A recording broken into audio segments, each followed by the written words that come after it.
Well, welcome to the Wiltshire Voluntary Sector Forum Network, the start of setting up these meetings. I'm Meryl Hecke, I'm the Community Development Manager for the GROW service, and I'll say a little bit more about myself later on. We are videoing the presentations. This is an experiment so that when we put them on the website, if people don't want to endlessly read through papers, there'll be a video you can watch. I would like to start off by introducing David Crisfield. I've got your job title down as the Voluntary Sector Business Relationship Manager. That's correct. He's going to say a little bit about the Council and its relationship to the Wiltshire Voluntary Sector Forum Network, and then we'll proceed from there. David. Okay. Can people hear me perfectly okay? Good. I always used to be put in the corner at school for speaking too much and too loudly. So, okay.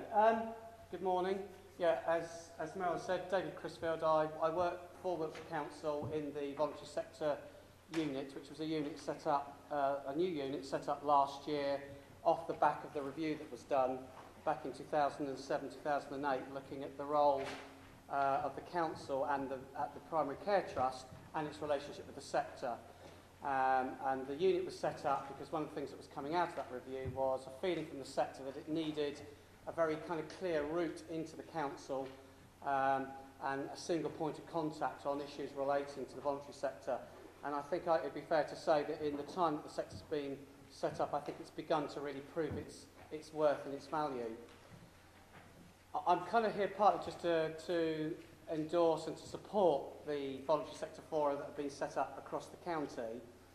The importance to us as the council for having such fora was really why we wanted to include it as part of the service specification for the new voluntary sector infrastructure support service, which is the service that is now run by Development Voluntary Action Council, which you'll all come to know and love as GROW. We really felt that engagement with the sector and opportunities for the sector to come together and to network was an important part of the service that we wanted to see consistently delivered across the county. So the creation of voluntary sector fora, as I say, was intrinsic part of the service specification we put together. So that was the kind of importance we put in it from the outset. And we're very excited to see that the fora now begins to roll out, and I believe this is the second. Yes. The second of the 4 fora, north, south, east and west, which is very imaginative. I think really as well, the fora are going to become incredibly important at a time of significant change and uncertainty. The effects of cuts to the public sector, whilst of course they're felt most keenly by the public sector itself, clearly will have knock-on effects for the voluntary and community sector. What I would like to say though, whilst I can't stand here and give guarantees in any way, shape or form, certainly the position of the council at the moment is that we are wanting to protect certainly funding to the sector, certainly for next year. We're hoping that there'll be some clear statements coming out by the end of this year, so sometime before Christmas. But we're really determined to protect funding to the sector. As you'll know, as part of the new coalition government's Big Society agenda, there's a big role for the voluntary and community sector, and that's being talked up a lot, and I'm sure you're all very familiar with it. I'll just refer very briefly to 2 papers that have come out of the Cabinet Office very recently, I think this month. You may be familiar with them, I'm sure they'll get referred to, you may have even read them, but there are 2 papers that have come out, one which is about exposure to the voluntary and community and social enterprise sector, as it's now known, so we'll soon be referring to the VCSE sector, about cuts in public funding and the potential exposure of the voluntary sector to cuts, and a kind of a companion and sister paper, Better Together, which was jointly published with the National Association of Voluntary Community Actions, of which Grow is a member. Whilst the government are quite clear and upfront about the fact that the sector can't be immune to public sector cuts, the thrust here is very much about how public authorities, local authorities, PCTs and other public sector bodies manage the process and how they don't, and really to make sure that we don't look at cutting the voluntary sector as a kind of an easy option.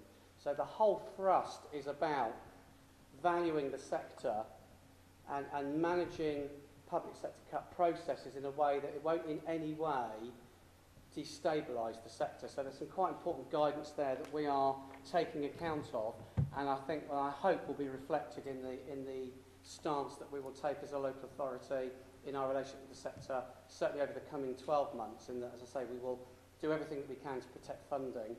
And this sister paper just happened to be a number of case studies about local authorities that have successfully worked with the voluntary sector in order to manage the process of the squeeze on public spending. So we're very mindful and really want to take account of things like that, and therefore I'm here to try and reassure you that as a local authority we will do all that we can, as I say, to protect funding and to develop the relationship we have with you. I think that's all I need to say, isn't it? Really, and just to commend the voluntary sector forum that you'll have obviously a really good day today, that you'll engage not just with these meetings that will be held. I'll come to all of that. She'll come to all that, but will be held periodically through the year, but that you'll engage also with all the other things that have been put in place, like the website, and there'll be opportunities, to use social networking facilities, things like that, so that you'll use opportunities throughout the year to engage. Certainly, if we get invitations to come back, certainly we would like to be able to attend these fora, because I think, as I say, through these what are going to be very difficult, challenging times, it's really important that we hear your voice, and similarly, you obviously have opportunities to hear from us. So we will certainly be supporting these by attending where we're invited, and we'd certainly like to come again. And certainly we all need to hear.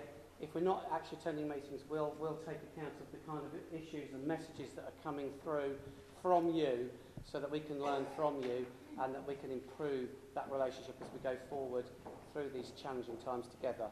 So have a good day. Oh, may I just say one other thing? One very quick specific thing. A colleague of mine in the voluntary sector unit just wanted me very briefly to revert to one very specific thing that's going on currently, where there is a role for the voluntary community sector. And this is to do with the military and civilian integration project, where the council is working very closely with the military community. Perhaps the simplest thing, if I just quickly read from here. The project that we're involved in specifically is this is how it's described. There are a wide range of services delivered by statutory and voluntary agencies to children, adults and families in civilian communities. However, in Wiltshire, where there are significant numbers of resident military families, many of these services are also delivered through military provision. Those closely involved in the military-civilian integration work suspect there is likely to be both duplication of service provision and gaps in provision across statutory and voluntary agencies on the one hand and the military on the other.